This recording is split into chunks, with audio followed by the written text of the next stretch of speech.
Tiga. Assalamualaikum warahmatullahi wabarakatuh. Salam sehat, salam belajar untuk sahabat pendidikan. Selamat datang di podcast pendidikan, ruang ngobrol santai namun bermakna untuk kita semua.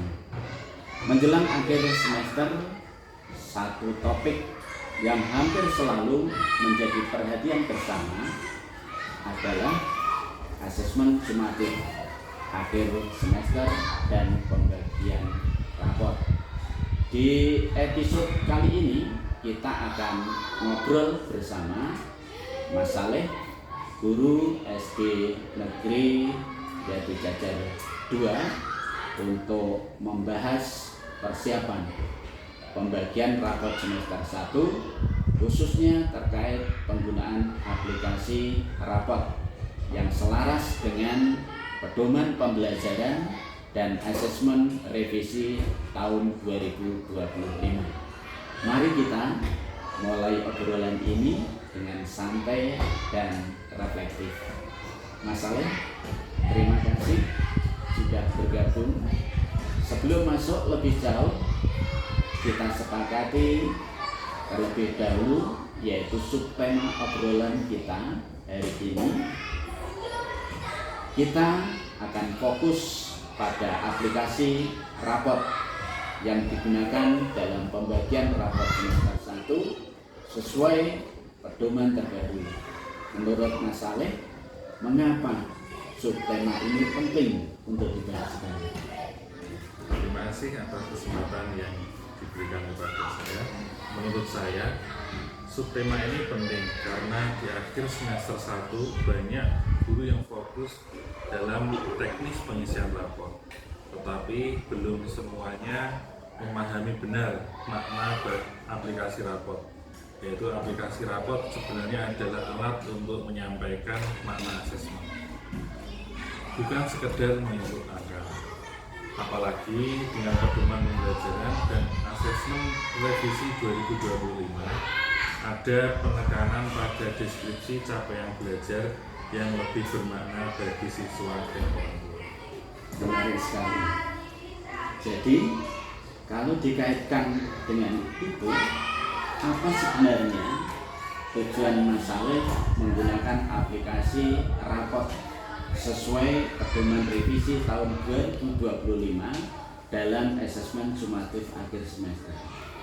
Tujuannya agar rapor benar-benar mencerminkan hasil belajar peserta didik secara utuh, tidak hanya kognitif tetapi juga proses perkembangannya. Dengan aplikasi rapor yang selaras dengan pedomannya, guru dibantu untuk menyusun deskripsi yang informatif, objektif, dan mudah dipahami oleh orang tua. Jadi, rapor menjadi sarana komunikasi pembelajaran, bukan hanya laporan administratif. Kalau begitu, dari pengalaman Mas Saleh di sekolah, kira-kira hal-hal apa saja yang biasanya perlu diidentifikasi guru sebelum mulai mengisi rapor di aplikasi? Yang pertama, tentu ketercapaian tujuan pembelajaran.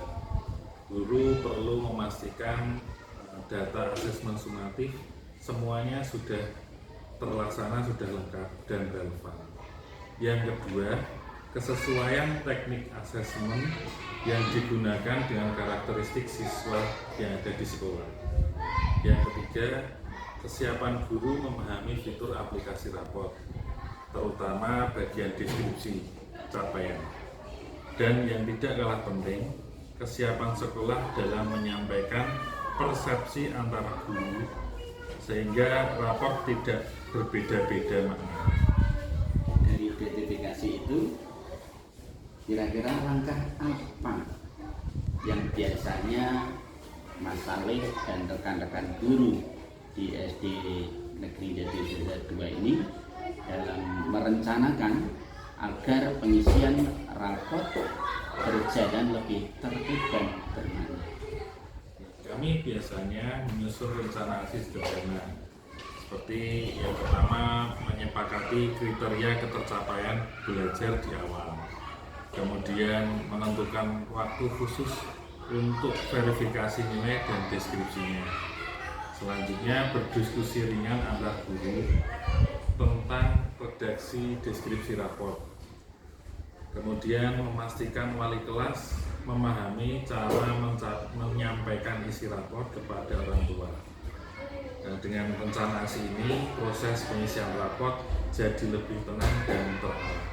Luar biasa masalah. Kalau berbicara tentang tanggung jawab, menurut Mas Saleh, siapa saja yang terlibat dan bagaimana perannya masing-masing dalam proses asesmen sumatif dan pembagian rapor? Tanggung jawab tentu tidak hanya pada guru. Guru bertanggung jawab pada keakuratan dan kejujuran asesmen. Sekolah bertanggung jawab memastikan asesmen dan aplikasi berjalan dengan baik. Orang tua bertanggung jawab memahami rapor sebagai bahan pendampingan, bukan pembanding. Dan siswa sendiri bertanggung jawab untuk terus belajar dari umpan balik yang diterimanya melalui rapor. Jika semua menjalankan perannya, rapor benar-benar menjadi alat untuk tumbuh bersama. Terima kasih Mas Saleh. Dari obrolan kita hari ini, kita belajar bahwa asesmen sumatif akhir semester dan pembagian rapor bukan sekedar rutinitas, tetapi proses kolaborasi yang penuh makna. Dengan memilih subtema aplikasi rapor sesuai dengan pedoman pembelajaran dan asesmen revisi tahun 2025 serta melalui RPK, semoga kita semua semakin siap menghadirkan rapor yang jujur, komunikatif, dan berpihak pada tumbuh kembang anak. Terima kasih sahabat pendidikan yang telah menyimak podcast ini. Sampai jumpa di episode berikutnya. Wassalamualaikum warahmatullahi wabarakatuh. Salam belajar, salam mendampingi. Terima kasih Mas Saleh.